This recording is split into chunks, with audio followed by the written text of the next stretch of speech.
Manche courte, casquette sport, Tim Walz, 60 ans, incarne l'homme du Midwest américain.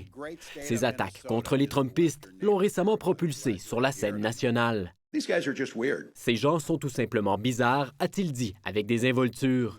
Une phrase toute simple qui a rapidement encapsulé le ras-le-bol envers la mouvance MAGA. Je pense qu'avec Tim Walz, Kamala Harris et son équipe de campagne croient être en mesure d'aller chercher le vote d'hommes blancs des régions rurales. Le natif du Nebraska s'établit au Minnesota avec sa femme Gwen dans les années 1990. Membre de la Garde nationale pendant 24 ans, enseignant au secondaire et entraîneur de football, il séduit un électorat plus modéré. Le père de famille apparaît régulièrement dans les vidéos de sa fille, Hope, 23 ans. Il ne craint pas le ridicule.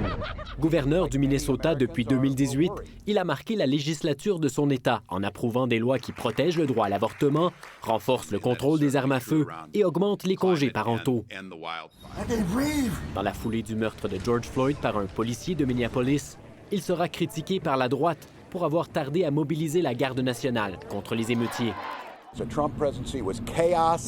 L'opposant de Trump n'a pourtant pas hésité au cours de ses 12 années au Congrès à voter en faveur de positions républicaines sur les guerres en Irak et en Afghanistan ou encore contre le rachat des grandes institutions financières en 2008, pendant l'ère Obama. Il avait été élu dans une circonscription du Minnesota qui avait une tendance républicaine. Ça, c'est important de le dire parce qu'on a l'impression que Tim Walz peut aller chercher le vote des électeurs qui ont peut-être plus tendance à voter républicain. Une tâche colossale attend le colistier de Kamala Harris. Il ne lui reste que 3 mois pour se faire connaître par l'ensemble des Américains.